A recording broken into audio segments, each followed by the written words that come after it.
Hello everyone, welcome to our YouTube channel Mouni Krishna creations. How are you all? ఈ వీడియోలో meal maker curry ఎలా వండుకుందామో చూద్దాం. ఇలా వండుకుంటే నాన్ వెజ్ కర్రీకి అంటే మటన్ చికెన్ లాంటి కర్రీకి సమానంగా టేస్ట్నిచ్చే మిల్ మేకర్ కర్రీ చాలా బాగుంటుంది. మీరు కూడా తప్పకుండా ట్రై చేయండి. ఈ వీడియో చివరి వరకు చూసి నచ్చితే like, share, subscribe and comment చేయడం మాత్రం అస్సలు మర్చిపోకండి. ముందుగా మనకు కావాల్సిన మిల్ మేకర్ని మంచిగా వాష్ చేసుకొని ఇలా అవి మునిగేంత వరకు వాటర్ పోసి స్టవ్ పైన అవి మెత్తబడేంత వరకు ఉడికించుకోవాలి. మిల్ మేకర్ కొద్దిగా సాఫ్ట్గా అయిపోతే సరిపోతుంది, మరీ ఎక్కువగా ఉడికించుకోకూడదు. ఇలా మంచిగా ఉడికిన తర్వాత ఈ మిల్ మేకర్ని వాటర్ పంపేసి ఒక బౌల్లో తీసి పెట్టుకోవాలి. ఒకవేళ స్టవ్ నుండి దించేసి వాటర్లో అలానే ఉంచితే అవి మరీ సాఫ్ట్గా అయిపోతాయి. అందుకే వాటర్ తీసేసి వేరే బౌల్లో తీసి పెట్టుకోవాలి. ఇప్పుడు మన కర్రీకి కావాల్సిన ఆనియన్స్ని ఇలా పెద్ద ముక్కలుగా కట్ చేసి పెట్టుకోవాలి. ఇప్పుడు స్టవ్ వెలిగించి స్టవ్ పైన ఒక బౌల్ పెట్టుకొని అందులో 1 టేబుల్ స్పూన్ ఆయిల్ వేసి ఆయిల్ మంచిగా వేడైన తర్వాత ఈ ఉల్లిపాయ ముక్కలు వేసి గోల్డెన్ బ్రౌన్ కలర్లోకి వచ్చేంత వరకు వేయించుకోవాలి. ఇలా గోల్డెన్ బ్రౌన్ కలర్లోకి ఆనియన్స్ ముక్కలు తొందరగా రావాలంటే కొద్దిగా సాల్ట్ వేసుకోవాలి. ఇలా సాల్ట్ వేసుకొని మరొకసారి మంచిగా కలుపుకొని ఉల్లిపాయ ముక్కలు ఇలా గోల్డెన్ బ్రౌన్ కలర్లోకి రాగానే స్టవ్ ఆఫ్ చేసి మంచిగా చల్లారనివ్వాలి.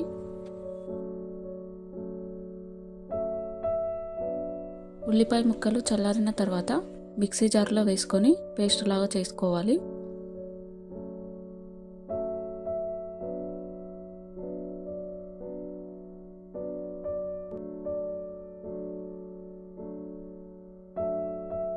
ఇప్పుడు మళ్ళీ అదే బౌల్ పెట్టుకొని అందులో కర్రీకి సరిపడా ఆయిల్ వేసి ఆయిల్ మంచిగా వేడి కానివ్వాలి.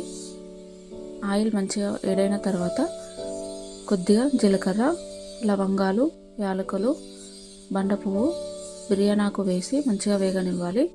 ఇదే టైంలో తాలింపుకి సరిపడా పచ్చిమిర్చి ముక్కలు, కొద్దిగా మెంతి కూర వేసి వాటిని మంచిగా కలుపుకొని ఒక 1 మినిట్ వరకు వేగనివ్వాలి.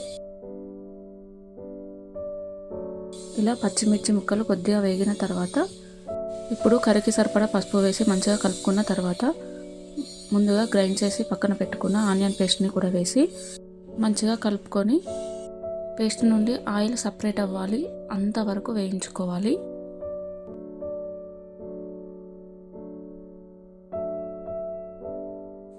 ఇలా ఆనియన్ పేస్ట్ కూడా కొంచెం వేగగానే అల్లం వెల్లుల్లి పేస్ట్ కూడా వేసి మరికొద్దిసేపు వేయించుకోవాలి.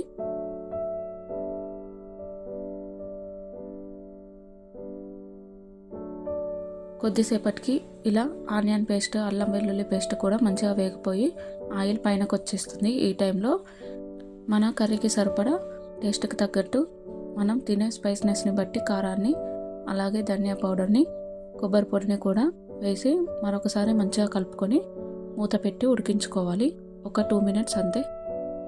2 మినిట్స్ తర్వాత మూత తీసి మరొకసారి మంచిగా కలుపుకొని ఇప్పుడు లవంగాల పొడి, యాలకుల పొడి వేసి అలాగే రుచికి సరిపడా సాల్ట్ కూడా వేసి మంచిగా కలుపుకోవాలి. ఇదే టైంలో మనం ముందుగా ఉడికించి పక్కన పెట్టుకున్న మిల్ మేకర్ని కూడా వేసి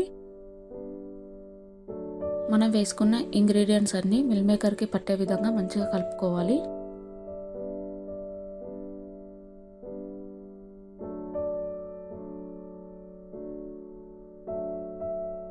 ఇలా మంచిగా కలుపుకున్న తర్వాత మన కన్సిస్టెన్సీని బట్టి వాటర్ని యాడ్ చేసుకొని కొద్దిసేపు ఉడికించుకోవాలి.